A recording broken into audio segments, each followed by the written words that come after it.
12 વાગી ગયા છે, સોરી 2:30 વાગી ગયા છે. મારો ટાઈમ છે શૂટનો 2 વાગેનો. ફટાફટ ખાઈને હું નીકળું.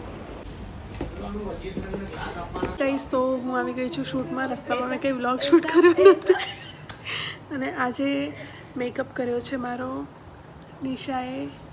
ગાઈસ કોમેન્ટ કરજો કેવો મેકઅપ કર્યો છે. એકદમ મસ્ત.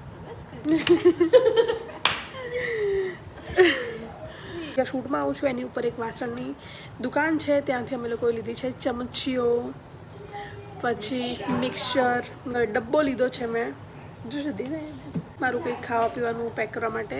હું આજકાલ જે તમે જોયું ફ્રૂટ્સ કાપીને ખાતી હોઉં છું બધું અંદર મિક્સ કરીને, એ મારે ક્યારેક લઈને નીકળવું હોય તો એના માટે તેને આ સ્પેશિયલ મેં લીધું છે. આની અંદર હું કટ કરીને પ્રોપર મારું ફ્રૂટ બાઉલ બનાવીને ઘરેથી નીકળી શકું છું, રસ્તામાં પછી ખાઈ શકું છું. લીક પ્રૂફ છે અને ગ્લાસનું છે અને એક મિક્સી જાર ને સ્પૂન, આટલી વસ્તુ લીધી છે.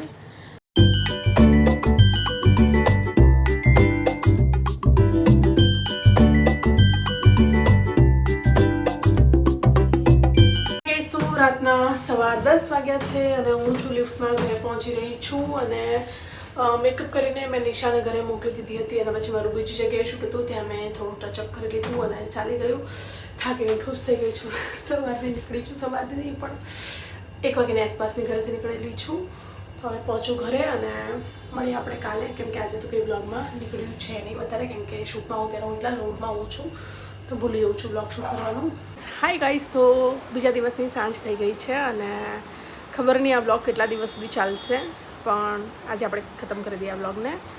તો અત્યારે ગાઈઝ સાંજ થઈ છે અને હું કરી રહી છું મારું પેડિક્યોર, કેમ કે એ નિશીમાં મેમ્બરશિપ ચાલે છે અને ફાલુ અહીંયા આવવાની હતી, મારે એને જવાનું હતું કેમ કે મારા બંનેની મેમ્બરશિપ ત્યાં છે, પણ ટાઈમ સેટ થતો છે નહીં કેમ કે એ બિચારી આવવાનો પ્લાન કરે ત્યારે મારે કંઈક શૂટ હોય છે અને એવું બધું હોય છે એટલે સેટ થતું છે નહીં. તો હું કરી રહી છું આજે પેડિક્યોર ઘરે. તો આવું કંઈક પેડિક્યોર ચાલી રહ્યું છે. પાણી તમે જોઈ શકો છો કેટલું ડોળું થઈ ગયું છે કેમ કે આઉટડોર શૂટિંગ કરીને આવીએ એટલે પગની બહુ જ ગંદીવાળી વાટ લાગી જતી હોય છે, બહુ જ ટાઈમને ગંદા થઈ જતા હોય છે. ગાઈસ બધું ચોપ કરીને મૂક્યું છે, હવે ગાળ કરી દઈએ. ગાઈસ આમ તો તેલમાં બનાવું છું પણ આજે મેં કેમ કે બહુ ઓછી ક્વોન્ટિટીમાં બનાવવાનું છે. જીરા બહુ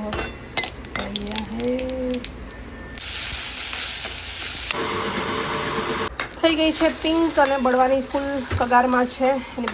એની પહેલાં આપણે નાખી દઈએ એની અંદર ટમાટર.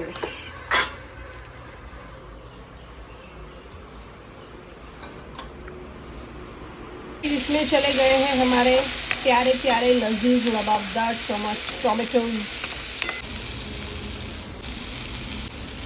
थोड़ी सी हल्दी, जो मीठું બહુ જ પડી ગયું છે. પાણી આ ગયા હે. ઓહો ફૂલ પાણી થઈ ગયું છે.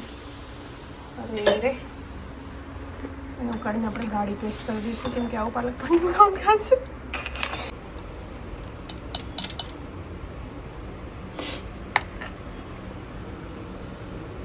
પાણી બળવા માટે થઈને ગેસ ફાસ્ટ મૂકીને હું બિઝી થઈ ગઈ. ચમચો એકદમ ગરમ થઈ ગયો, દાજી ગઈ એકદમ. ઓકે નથી દાજ્યું, બચી ગયું. પાણી વધારે પડતું જ બળી ગયું, પણ હું 2-3 મિનિટ 5 મિનિટ લેટ પડતી તો બધું જો બળી ગયું છે, ચોટી જતું. આપણું પાલક પનીર ગાઈઝ રેડી છે.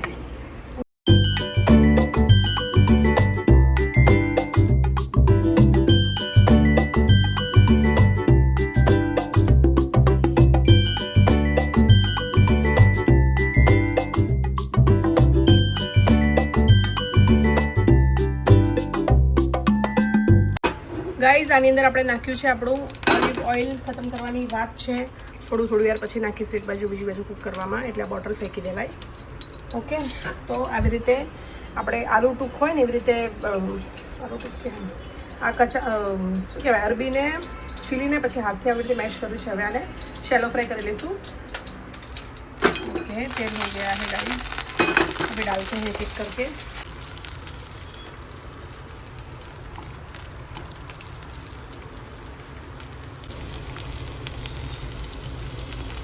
નમક મિર્ચી કૂક થાય ને અને થોડું આમ શેલો ફ્રાય કરીને ક્રિસ્પી ટાઈપ કરીને ખાવાનું છે. જોઈ શકો છો ક્રિસ્પી થઈ ગયું છે. હવે આને આપણે ગેસ બંધ કરીને ફટાફટ નાઈને આવું. ચલો આને હું ગેસ બંધ કરું છું, ઢાંકી દઉં છું. થોડું ખુલ્લું રાખીને ફટાફટ નાઈને આવું. હાય ગાઈસ, તો મેં ફટાફટ નાહી લીધું છે અને હવે અમે લોકો બેસી છે જમવા. મમ્મી પપ્પા બહાર ગયા છે. એમને કોલ કર્યો, એમને કીધું 5-10 મિનિટમાં અમે લોકો પહોંચીએ છીએ. એ વાતને 5 મિનિટ થઈ ગઈ છે. એ લોકો આવતા જ હશે તો ફટાફટ હું તમને બતાવી દઉં ત્યાં સુધી જમવામાં આજે શું શું વસ્તુ છે. તો આ છે મગનું શાક જે મમ્મીએ બનાવ્યું હતું સવારમાં. ભાઈ લોકો ટિફિન મારીને ગયા છે. અને આ છે રાઈસ અને આમાં છે રોટલી. પરાઠા પડ્યા છે, નાસ્તાના બનાવ્યા છે. અને બીજું મમ્મીએ બનાવ્યું છે, આ ગઈકાલ રાતની કદાચ રોટલી હશે અને સવારમાં વઘારેલી છે. સવારમાં વઘારી છે. અને આ બનાવ્યું છે મમ્મીએ કડવી મેથીનું શાક. મેથી જ છે ને? મેથીનું શાક. બધી કોણ ખાશે? આ બનાવ્યું છે ગાઈઝ મેં પનીરનું શાક, જે હું બબુ નિશા જેને પણ ખાવું છે ખાઈશું. અને આ બનાવી છે અરબી ફ્રાય, મને બહુ જ ભાવે છે તો આ બનાવી છે. અને એક ઘીવાળી રોટલી બનાવી છે, આ મારા માટે મેં અત્યારે બનાવી છે. મતલબ નિશાએ બનાવી હતી મને ગરમ ગરમ. સલાડ અને છાશ, મસાલો, પાણી મિક્સ કરીને ખાઈશું. અને આ છે ગાઈસ મારા ડાયટ ચાલી રહી છે તો બહુ બહુથી મંગાવે ને છાને ખાવાની ઈચ્છા હતી ગુલાબજામુન, તો ગઈકાલે એને ડબ્બો મંગાવ્યો છે. મારી સામે છે. મને થાય કે એક તો હું ખાઈ લઈશ, કંઈ દેવું શું કરું, મંગાવ્યું છે ખાવું પડશે કેમ કે આંખોની સામે છે. લોકો ખાસું બેસી રહીશ કેવું લાગશે. તો ગાઈસ મેં ખાઈશ અને આટલું વસ્તુ છે જમવામાં. હવે અમે લોકો જમી લઈએ, મમ્મી લોકો આવે એટલે. અને પછી ગાઈસ મમ્મી લોકો આવી ગયા છે. અમારું ખાવાનું ઓલમોસ્ટ ડન થયું ને આવ્યા છે. પપ્પા તો એમના ફિક્સ વાટકામાં મિક્સ કરીને ખાશે આવી રીતે ચમચીથી પાછા. હા, અમારા ઘરમાં ચમચીથી મારા પપ્પા એક જ ખાઈ જાય. દાળ ટાઈપનું કંઈ બી શાક હોય તો ચમચીથી ખાય. કેમ પપ્પા એવું? હાથથી ના ખાવું પડે, ટેસ્ટ તો હાથથી જ ખાવામાં આવે. મને ફાઈ ગયું. મમ્મીએ અને છાશ પૂરી થઈ ગઈ છે ગાઈસ. તો દહીં મમ્મીએ જમાયું છે, જે જીવનમાં પહેલી વાર થોડું સારું જમ્યું એવું લાગી રહ્યું છે મને. લુક આપે છે મને. આ પિંક સોલ્ટ ને આ શું છે જીરા પાવડર, પુદીનો પાવડર મમ્મી ઘરે બનાવ્યો છે છાશમાં નાખવા, એ નીચે આપશે. એટલે આમાં મિક્સ કરીને છાશ બનાવીને પી લઈએ છેલ્લે. અને ગાઈસ એક ગુલાબજામુન તો મેં ખા લીયા હે, કેમ કે સામે પડતું એટલે કંટ્રોલ ના થયું મારાથી. એક ખાધું છે, બાકી મેં ડાયટ કરી છે.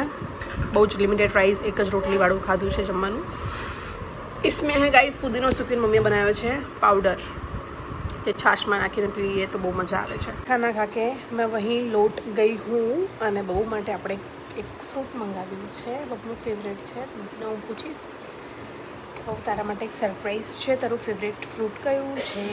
તો જોઈએ શું કહે છે. તો એપલ જ કહેશે, એમ કે એપલ બહુ ભાવે છે પણ એપલ તો પડ્યા છે. આસી તારા માટે એક સરપ્રાઈઝ મંગાવી છે. તારું ફેવરેટ ફ્રૂટ કયું છે જે માસી મંગાવી હશે? કીવી. હા યસ, કીવી. મેં કીધું બહુ એપલ કહેશે પણ એપલ તો હતું એટલે તને કે એપલ તો હશે તો એપલ નહીં મંગાવ્યું, કીવી મંગાવી હશે ને? કેમ કે મેં પહેલા દાડે તમને કીવી કીધી હતી. ઓકે, કીવી મંગાવી છે, સાંજે ખાएंगे રે તાલી. હાય ગાઈસ, તો સાંજ થઈ છે. અમે લોકો સૂઈ ગયા હતા બપોરે. હું અને મમ્મી બંને નિશા ગઈ હતી સ્ટુડિયો અને અત્યારે હું પીવું છું મારી બ્લુ ટી, કેમ કે જમ્યા પછી હું પીવું છું. એ મેં સ્કીપ કરી હતી આજે, કેમ કે જમીને થોડી વારમાં જ સૂઈ ગઈ હતી તો નથી પીતી. ગાઈઝ અહીંયા બની રહ્યું છે ઘી.